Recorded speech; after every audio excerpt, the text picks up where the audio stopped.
Danielle Free. Miss Free, you're charged with driving while intoxicated. You're facing up to 6 months in jail and or a $2,000 fine. We are going to do probable cause. You have the right to remain silent. Anything you say can or will be used against you. You have the right to have an attorney present. If you cannot afford one, one will be appointed to you, ma'am. Okay. On November 6, 2024, officers conducted a traffic stop on the defendant's motor vehicle after observing it speeding 55 miles per hour in a 40-mile-per-hour zone in the 7800 block of Spencer Highway. Upon contact with the defendant, the officer detected an odor of an alcoholic beverage on the defendant's breath, and standard field sobriety tests were conducted. HGN 6 out of 6, walk and turn 3 out of 8, and one leg stand 3 out of 4. The defendant admitted to drinking and to taking prescription muscle relaxers on occasion. The officer located a case of twisted teas in the defendant's motor vehicle with 2 open cans of twisted teas, 1 in each cup holder. And consuming while driving? There were 2 open cans in the cup holders, yes, Your Honor. And DICs were read and the defendant consented to blood. Ms. Free, I'm going to find that there's probable cause to go forward with your case. I'm now ordering you not to drive. Do you understand? You are not allowed to drive any vehicle whatsoever for any reason.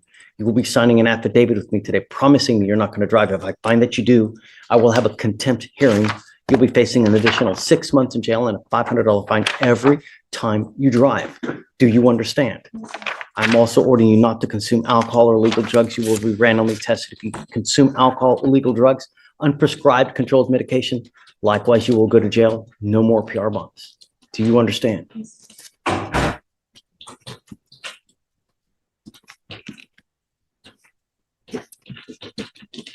Any prior DWIs, Alex? No, Your Honor. Any prior criminal history at all? He has a prior racing on a highway that was dismissed earlier this year.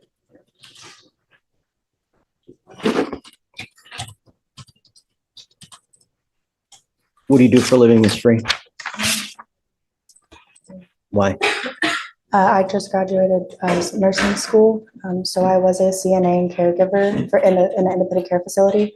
But right now I help take care of my great grandma, so it's just a lot at once. So how do you support yourself? How do you eat? I live with my grandparents and I help them take care of her. She can't take care of herself. She has dementia and a mental disorder. I'll fill out an application for you. I need to know everything about you, how much money you make, what kind of car you drive, any source of income that you have, money in the bank, stocks, bonds, IRAs. I'll have you fill out an application, but I need to know everything about you. Don't just put zeros because I'm going to send it right back to you. Yes. Do you understand? And I'll see whether you qualify. Above all else, do not drive. Do you understand? There's no justification that you can give for getting in a car. Likewise, don't consume alcohol or drugs. If you have a problem, you better address it, because if you don't, I'm going to do it for you. Promise you're not going to like the way that I do it. You understand? Okay. Do you mind giving me an application, please? Morning, Mr. Singleton. Good morning, sir. How are you? Doing great. You know, it's Thursday, Friday Eve. Ready for the weekend, you know? Yes, sir. So See, you have the decorations. thanks. Well, it's all them. Yes, sir. Your lawyer has asked for me, or is asking for a bond reduction in your case, but you know, my concern, and I guess my very, very primary concern, is public safety. You've got a lot of serious charges, and from what I see, your bond is now at around 200,000. You've got 2 open aggravated assault cases, and you got an assault of a family member with us.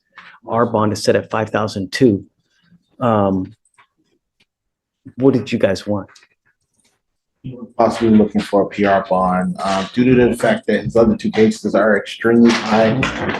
We believe that he should be able to bond out on that. We have been talks. He has been in talks with some family members regarding possibly coming up with money for the other 2 bonds, but reducing it here would possibly help him out regarding the overall amount that he will have to come up with. Well, so my concern is, it looks like in September, he had an aggravated assault with a deadly weapon dismissed, right? I believe that case got filed twice, and they. So what's going on with the cases upstairs? And is it the same complaining witness as our case? So there's two complaining witnesses on those cases, Judge. And it looks as though It's a different complainant with us. Is there a weapon involved? Is it a shooting? On the aggravated assault with deadly weapon, Judge, so in the felony cases, there's two weapons involved, a machete and a gun, a 9mm handgun. Does he shoot at them? Does he shoot? Points at them. So the state would be opposed to lowering bond, Judge, given the severity and the propensity to violence that felony cases also show. Now the focus shifts from Danielle's DWI case to a much more serious question: public safety. The judge is reviewing multiple allegations involving aggravated assault, including claims of a firearm and a machete. And with a request to lower the bond on the table, this next decision could determine whether Mr. Singleton stays behind bars or gets another chance at release. What would you do if you were the judge? Do 2,500, that was great. I don't know, I mean, we gave you a PR bond in this case. I let you out, right? And then you go out, you allegedly have these now two aggravated assault cases where in one, you point a gun at someone. Shoot them in the head. And if I remember, it's something so trivial over.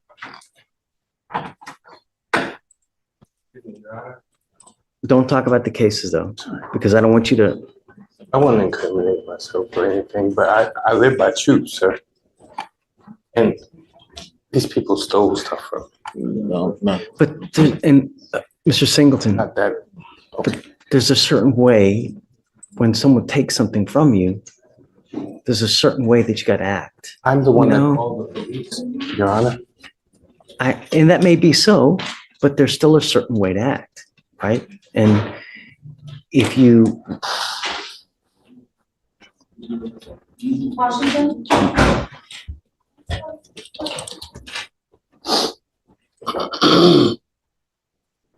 Refresh my memory because I just don't remember it. I can read. Yeah, go for it. Just a brief synopsis. On or about September 7th, 2024, complainant Sarver Shh. his truck when he was awoke by the defendant knocking on the window with a 9mm handgun. The defendant then pointed the gun at complainant Sarver and demanded that the complainant get out of the car.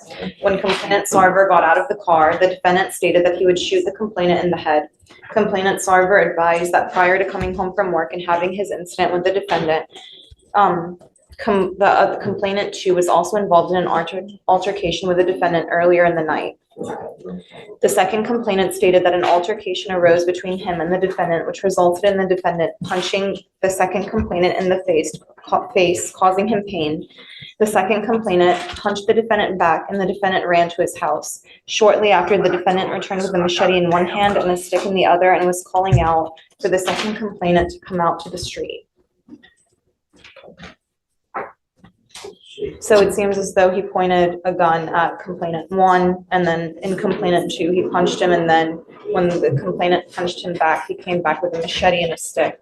And that explanation appears to seal the judge's decision. According to the allegations discussed in court, this dispute allegedly escalated from an altercation to a machete and then a firearm. With multiple serious cases now hanging over him, the judge's biggest concern is clear: public safety. Was denying the PR bond the right call here? Let us know what you think.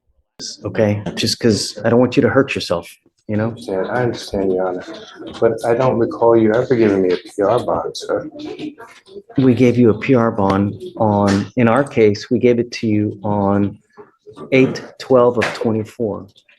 I gave you a PR bond. We let you out of jail. You had certain conditions that you're supposed to follow: no weapons, no contact with the complaining witnesses.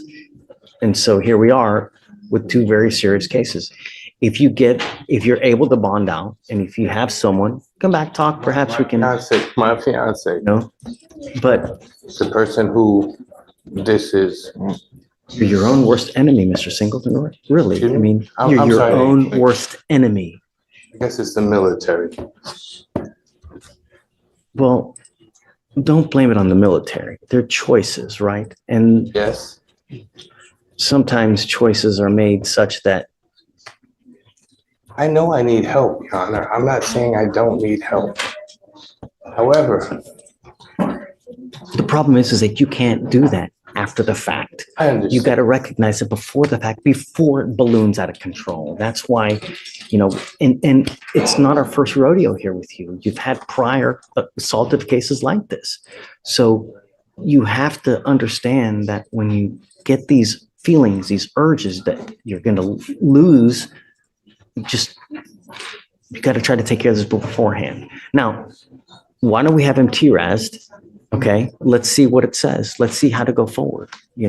If they say that there's treatment, that's, I have options available to help you with these issues. And I'm willing to help you and I want to. Yeah, we will do it. But the first things first is I got to have you evaluated to see how we go forward. And if you let me do this, and if you're honest with me, Mr. Singleton, let's try to work something. I will be. All right. Can you set up a TRAS for Mr. Singleton? Yeah, please. I'm going to set you for an evaluation. I'm going to have you speak to clinicians. Be honest.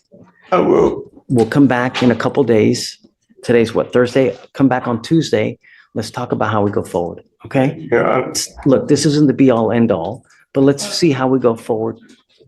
That's why God put eyes in the front, so we go forward. We don't go backwards. All right? Okay. All right. Thank you. Appreciate it. Stay. Okay? All right.